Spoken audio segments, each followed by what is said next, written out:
Please welcome to the stage from Norfolk, Nebraska, Jeff H. All right.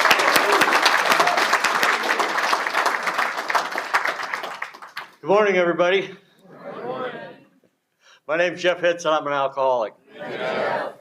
Only by the grace of God, good sponsorship, and the 12 steps, I have not found it necessary to take a drink since May 25th of 2010. Yeah. And I say I haven't found it necessary because there was a time in my life when I had to drink. There was a time in my life I didn't know how not to drink. And there was a time in my life when I was completely and totally miserable. Very, very, very angry person. I had a real bad habit of drinking at people. You piss me off, I'm going to get drunk at you. Because that's what we do, right? Yeah. So anyway, this is about what I was like, what happened, and what I'm like now, right? So just to qualify myself, at the time of my last drink, I was drinking a gallon of Barton's Canadian blend whiskey about every day and a half. And that is some nasty stuff.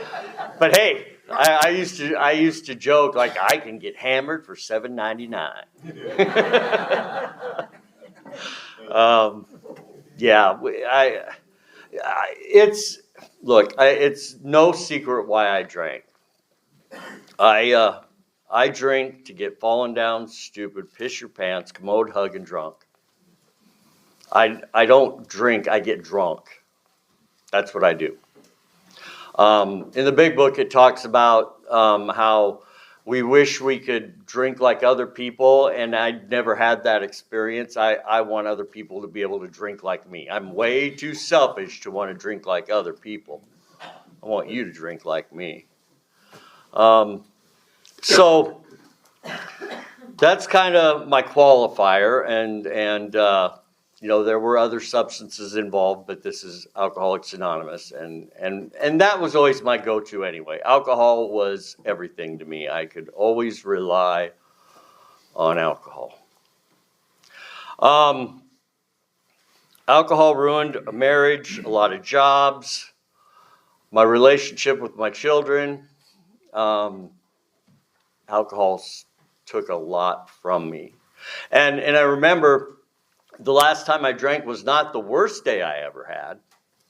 I wasn't locked up that day. And the funny thing is that the moment you lose hope, right? It's like I always had hope when I was drinking. I hope I don't get caught. I hope nobody sees what I'm doing. I had a lot of hope. But the last day that I took a drink, I had lost another job. I was unemployable. I mean, it wasn't about if I get fired. It was about when I get fired. How long can I hang on to this job? And this last time, I'm originally from Columbus. I was working at a factory in Columbus, and they smelled booze on my breath and pulled me aside and said, "Have you been drinking? We're going to take you in and breathalyze you." And I said, "Don't bother. I have been drinking, and it's your fault because you put me on second shift."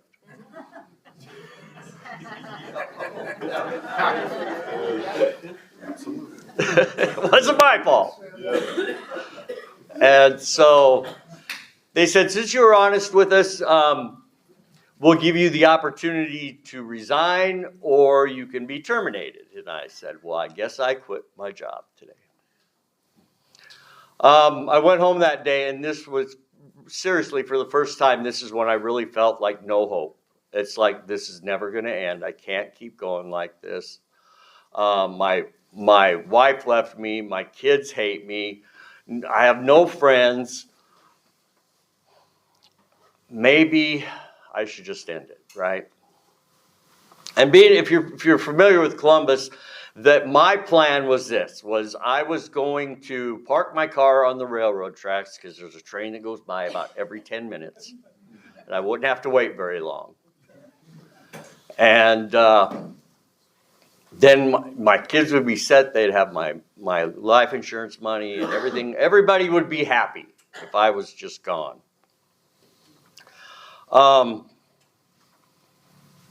I remember feeling sorry for myself, thinking that I don't understand why my kids don't want anything to do with me. I love my children very, very much. I would be willing to die for my children.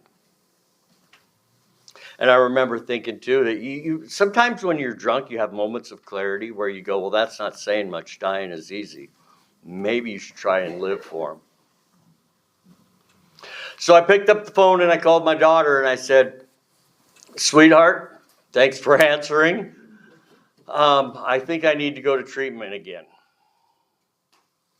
And she said, I'll be right there. Now, my daughter lived here in Norfolk and I was living in Columbus, and it took her about 45 minutes to get there. And in the meantime, I'm sitting there drinking and I'm talking myself out of it. I think maybe I overcompensated. Maybe this is a really bad idea. Because honestly, I've been to treatment before. Treatment doesn't work. Not that I ever gave it a fair shot, but but you get, when you're really hopeless, you start grasping at straws and you're like, try anything. So by the time she got there, I said, well, I think I'll be okay. We don't need to go to treatment. Sorry for making you drive here. And she said, no, Dad, we're going. We are going. It's not till I finish my bottle. I'll go and then we'll go. And she poured down the drain. Oh, no, that's alcohol abuse. That's not going to happen. And so she patiently waited for me, and then in the car we went, and we headed for O'Neill. I don't remember much of that drive, but I do remember every time we'd pass through a little town, I'd say, sweetie, just pull over. This is my last drink forever. Just pull over. Let me get one more drink. It's my last drink forever. Nope, Dad, we're not stopping. And we'd get to the next little town, and I'd say, come on, sweetie, it's my last drink forever. Please, just stop here. And every little town we went by, I would ask her to please stop for my last drink forever. And we were almost to O'Neill, and of course we come through that last little town, and I said, please, sweetheart, just stop. This is my last drink forever. And she looked at me and she said, Dad, no, it probably isn't. That I needed to hear that, because that lit a fire under my ass. I made a promise to myself right then and there that I'm going to go to treatment, and this time I'm going to do everything, and I mean everything they tell me to do. I get involved with treatment centers because of my sponsor. That's kind of was his thing, and I love asking the people in treatment that have been there before, what's different this time? What's different this time? What makes you think you're going to stay sober this time? And I get a variety of answers, like, I really want it this time. I'm doing it for myself. I'm not here because I have to be. And I look at him and I say, that's not enough. You can want this all day long. I don't care how bad you want it, but it's not enough. I said, the thing that was different for me the last time I went to treatment was, I will do whatever you tell me to do. That's what was different for me. I still didn't really think it was going to work, but hey, when I'm going to give it the best shot that I can. So I went to treatment, and I was there for about a week or so, doing the transient shuffle. You're just getting detoxing and all that fun stuff. And then my counselor said, you need a halfway house, Jeff. Well, no. That's not on my bucket list. No, we're not doing a halfway house. And then I remember that promise I made myself. I will do whatever you tell me to do. But here's my conditions. I'm putting conditions on it. Because we looked at halfway houses in Lincoln and in Omaha, and the one here in Norfolk, I said, here's the condition. I want to go to the one in Norfolk. Why do you want to go to that one so bad?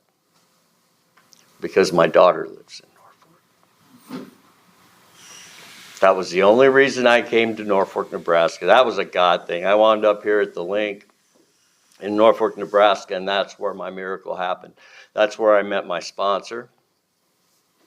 That's where I met my friends. And it got me away from the environment that I had been in, that every time I'd been to treatment before, I go back where I came from, and you just start doing the same things. I believe sincerely you can recover anywhere, but I needed that change of environment. And why make it any harder than you have to? You know, remove the people, the temptation, just remove all that stuff for a little while. Take a break. So, gratefully, a bed opened up at the link in Norfolk, and I was on my way right here to Norfolk, Nebraska, and I met some amazing people. The staff that I used to hate so much, the people that really became my dearest friends. They really cared. And that's where everything started to change. And so I spent about 14 months at the link. Then I moved in to what they call a 7/8 house. Well, that's what we called it. It was just 4 guys that were all in recovery, and we all just, the only rules we had were pay your bills on time and don't get loaded. Those were the rules. So I spent another year and a half doing that thing, and then I met the girl of my dreams. It wasn't long before we started dating and moved in together. We were both right at about 18 months, and she went through the well here in Norfolk, and I had been through the link, so we had this thing figured out.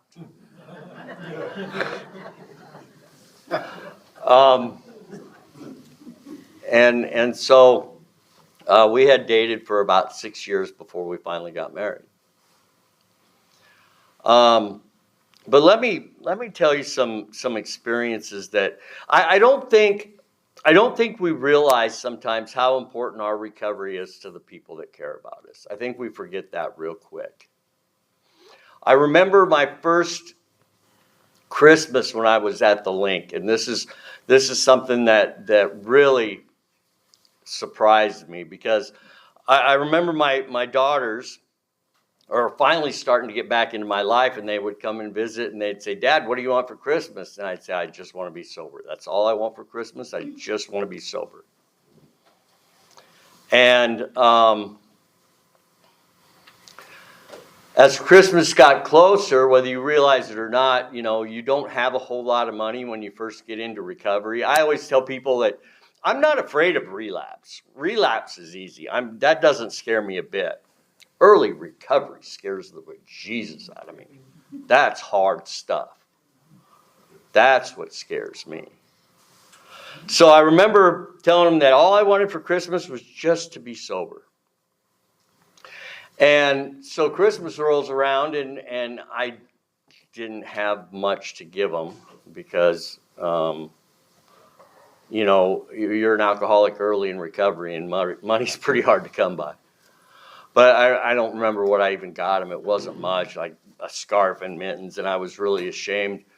But they got me. What they got me was a beautifully wrapped box about that big, and I opened it up, and inside that box was a gold trophy, and underneath it said, "To Dad for being sober." I'm the only person I know that has a sobriety trophy. We give out chips, but I got a trophy. And so that trophy sits in my living room to this day. So that's how important. I realized at that moment that although I didn't give them the best Christmas gift I could have, I actually did. I gave them sobriety. I gave them their dad back. And that's probably the best gift I could have gave them for Christmas. And so I wound up getting married and in recovery, and that was fun for a little while. Because here's the problem.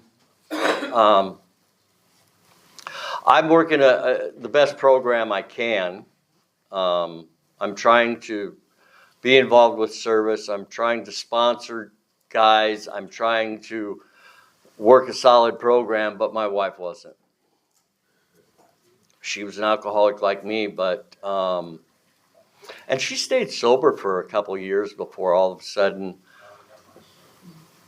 the bottles started showing up in the garbage out in the alley, and I'd be like, "Sweetheart, what's this?"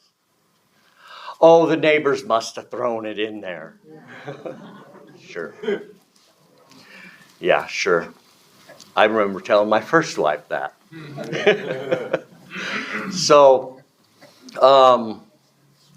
there was a few times when I had to go drag her out of a bar or out of a trap house.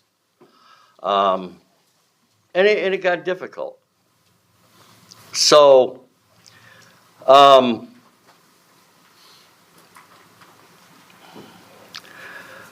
about 9 years into our relationship, she decided she was going to leave. I didn't kick her out. There was many times I wanted to. But you know, it's like when my first wife left me, there was like a sense of relief, like now I can finally drink like I want to, you know? And I think she felt like the same way. It was like, if I leave, then I can drink like I want to. And I got it. I understood. She didn't say that, but I knew what was going on. It's not that the alcohol was more important than me, but when you're powerless, I mean, that's what we do. We sacrifice everything we love dearly for that. So she left. She went to Texas, of all places. But we stayed in contact. We'd talk at least once a week on the phone. She was still a very good friend of mine, and I wanted the best for her. I mean, it was never, it wasn't like arguing and fighting ever. It was just, I understood what she was going through.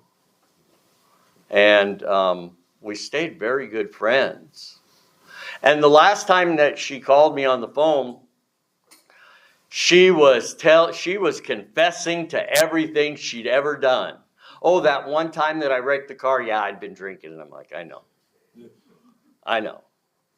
And the one time that I didn't come home that night, well, I was at a house getting loaded. I said, I know. None of it, but the last time I talked to her, something felt different. Something felt off. And so we got off the phone, and something had been eating at me all night. Like, something's different this time. And so I called her mom in Omaha, and I said, hey, Tiff is just, something's not right. Maybe you should send over some police and check on her. And she said, no, I'm not going to do that. She'll never forgive me. Her brother's going to go visit her on Thursday. This was on Tuesday. So we'll find out what's going on. And so I got a phone call Thursday, and it was her mom, and she said, Tiff has taken her life. And for the first time this would have been 2 years after that, so the first time in years, this would have been my 11th year of sobriety, I wanted to drink so bad. I should have called my sponsor, and I didn't. What I did do was what I was taught. I called up some guys that I sponsor. And I said, Steve, we're working steps today. This isn't for you. This is for me. If I don't do this, I'm going to get drunk. And that's what we did. I did what my sponsor taught me to do. Get out of self. My sponsor is one of the best examples of service that I'd ever met, ever. I don't like the word service work. For me, it's not work, it's service. In my mind, and this is the way my backwards brain works, is it's either service or it's work. Pick one. Service has never been work for me. I enjoy the service that I get to do. I remember the way I got involved with what my sponsor was doing. I always thought, God, he goes to all these treatment centers. He goes to all these halfway houses. He does book studies. He does a lecture on the 12 steps. And I thought, I want to do that someday. And this was while I was still in the Lincoln. I want to do that. And then when I graduated the halfway house and moved over to the 3/4 way house, at the time they had this rule. It was like only halfway house guys can go to the book study, but I kept showing up. And then Skip would kick me out. You can't be here. This is for the halfway house guys. And then the next week I would come back and they'd say, nope, you got to leave. This isn't for you. And I did that a couple, 3 times. And finally Jack said, when they were going to kick me out, Jack said, he's my helper, let him stay. And I was his sidekick from there on. That's when he started dragging me around with him to all the treatment centers. And halfway, we put a lot of windshield recovery time together. And really, that has been such a blessing. Jack passed away just a little over a year ago with 44 years of sobriety. And what a blessing, because now I've been able to kind of take over all the things that he used to do. And I just love doing it. It's never been a chore. It's never been a hassle. I found like my purpose in life. It's like if you haven't found your purpose in recovery, look a little harder. I mean, this was such a God thing. This is like what I feel like this was what I was meant to do. It's like I want to be around people early in their recovery. Because the only thing that's not broke on me is my forgetter. And I will forget how hard early recovery is if I'm not around that. So, I love bouncing in and out of treatment centers. I make the rounds, the halfway houses. I get to do book studies there. And then I get to sponsor guys. And Jack taught me so much. One of the things that I'll never forget that's always stayed with me is he taught me that you don't go to AA to find friends. You go to AA to be a friend. And that has always stuck with me. I have certain meetings that I love to attend. I rarely miss the Wednesday night meeting at the treatment center, the Thursday night meeting at 3:03, and the Friday night meeting at 3:03. I rarely miss those. And you know why I like those the most? Because that's where my friends are at. It's not about anything else. It's just like that's where the cool people are at. That's where my friends are at. And if they miss, I'm a little disappointed, but I know they're okay. It's like that's what this thing is about. It's about friendships and being able to understand that life can be hard sometimes, but because I still have problems today, but they're not anywhere near the kind of problems I had when I was drinking. My problems today are cake compared to the problem. My problems today are on my way back to Columbus to see my parents for Easter. A goose hit my front windshield and shattered my windshield. Didn't think about taking a drink. Didn't even think. That's a gift. That's a blessing. See, the one thing my sponsor taught me is this sobriety thing that you can lose the obsession and the desire to drink. It can go away. You don't have to fight this the rest of your life.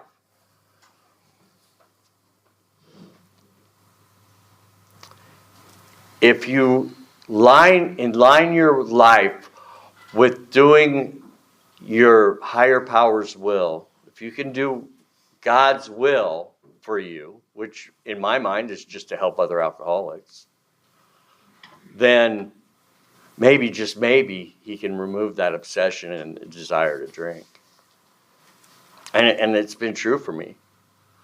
I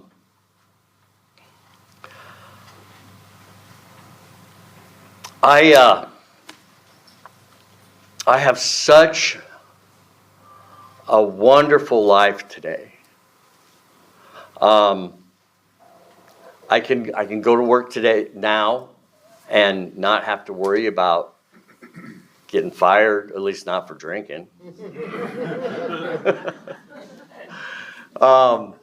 And you know the things that have happened in my life. You know, my sponsor told me early on. He said when I first got into recovery, he said, "Buy a suit.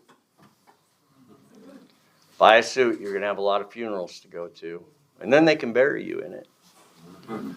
So that was one of the first things I did was I went and bought a suit. I've been to quite a few funerals.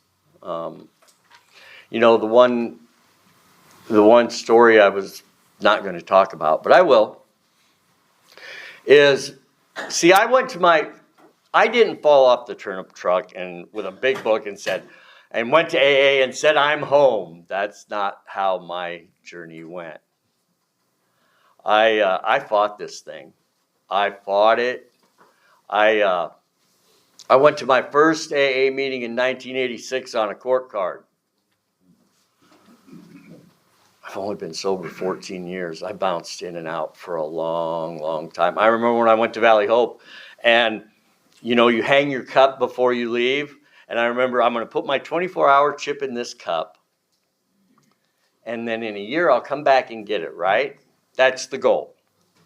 But in my head, I'm going, I've already got a stack of 24-hour chips at home, and if I don't make it back, no big deal. So, but I did make it back, and that was a shock to a lot of people because, you know, early in recovery, my whole family was just waiting for the next shoe to drop. I remember going to treatment, and I'm waiting for my parents to say, "That boy, good job, way to go." That's what I thought I was going to get, and instead I got, "Well, it's about time, and what makes you think it's going to work this time?" That's what I got, and I deserved that. It hurt, but that's what I deserved. So,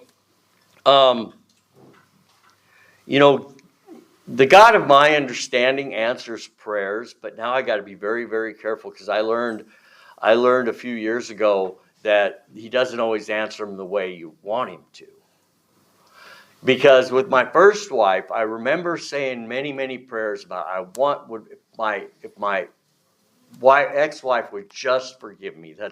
That would just be everything to me. That's just, up until this point, it's like we could not even be in the same room. Not that I wanted to argue with her, but she just had such deep-rooted resentments toward me, and rightfully so.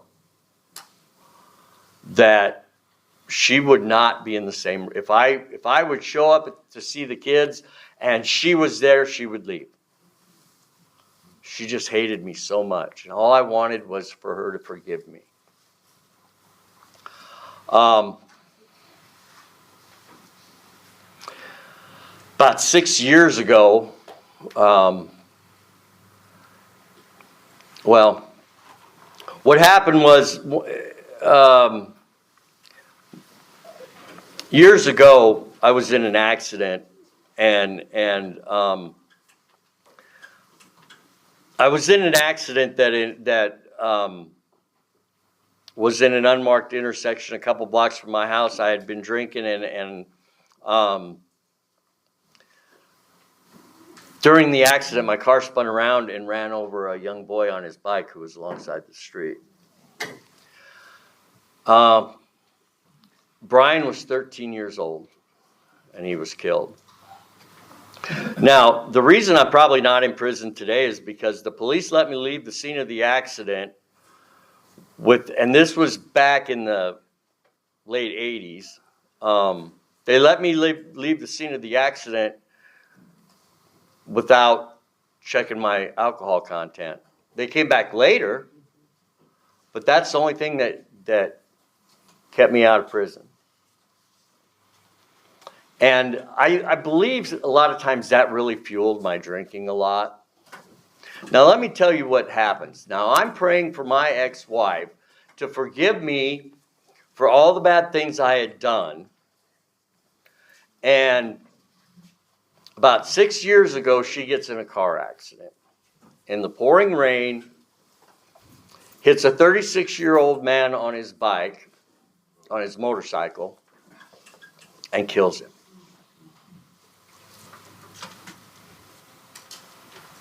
She blew a .211.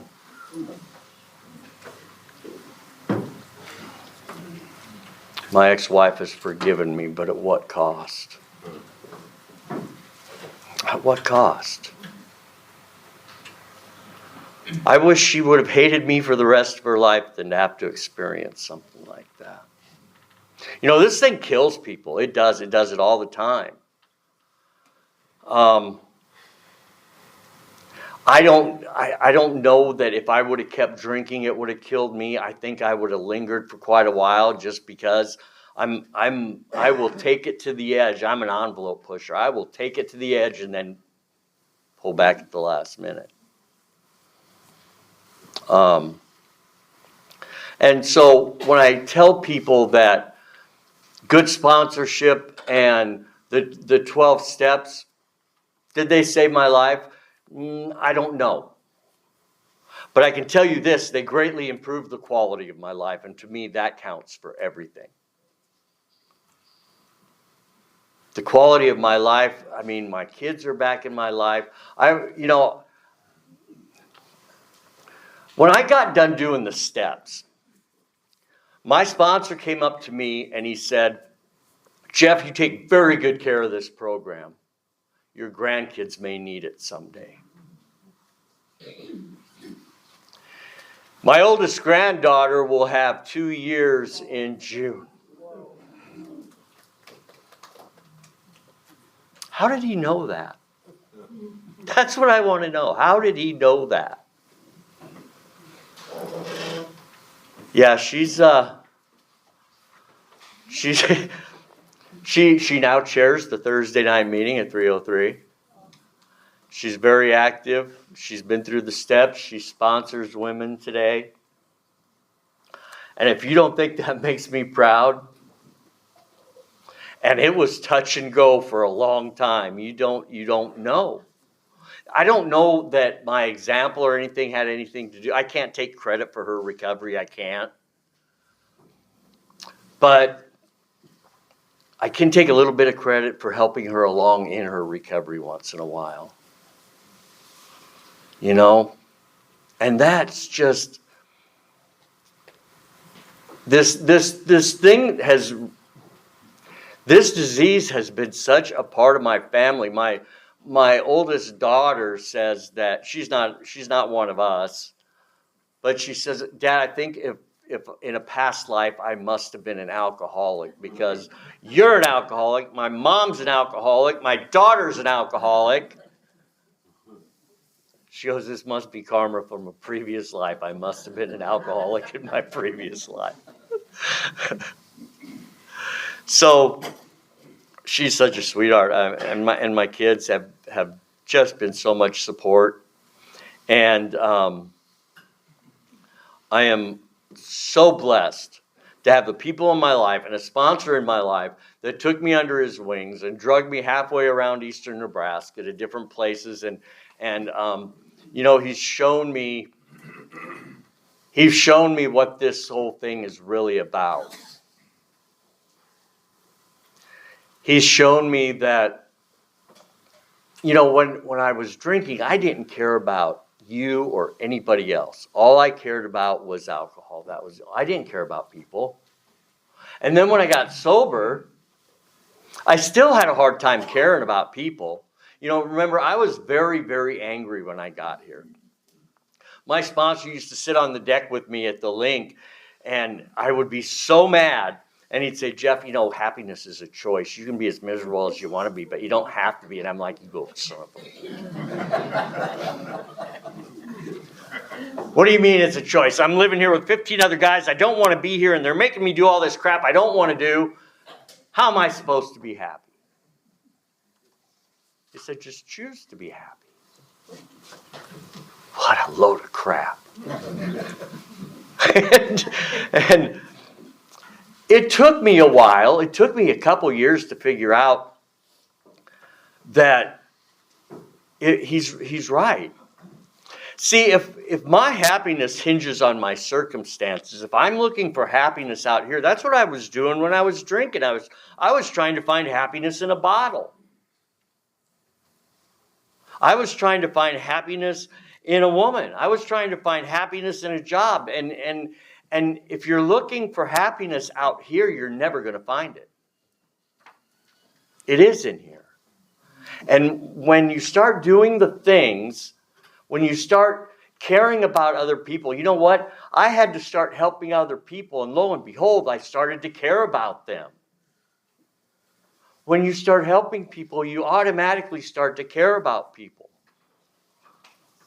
And so I've discovered that when I learned to make better choices, when I started to learn to care about people, all of a sudden, I was happy.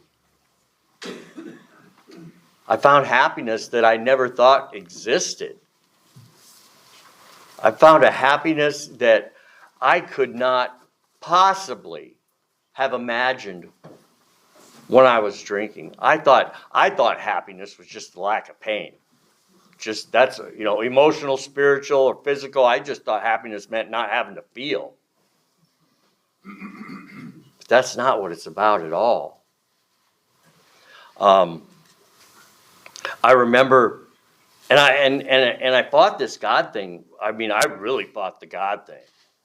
It's not that I didn't believe in God, because I was so busy blaming God for all of my dumbass decisions. And then when we get to step 3 in the step work, and he said, Jeff, are you ready to turn your will and your life over to the care of God as you understand him? I said, hell no. I ain't doing that. He ain't done nothing for me. And he said, and Jack said, tell you what you do. You get to pick what your higher power is going to be. Go home, make a list of all the characteristics you want your God to have. I don't know what this is going to do, but I'll do that. Okay. I want my God to be kind, loving, forgiving, compassionate, understanding. I want a God that wants me to be happy. And I came up with a big, long list. And he said, now, Jeff, can you turn your will over to that? And I said, yeah, I think I can. I think that's going to be my God. That's going to be my higher power. I can turn my will and my life over to that.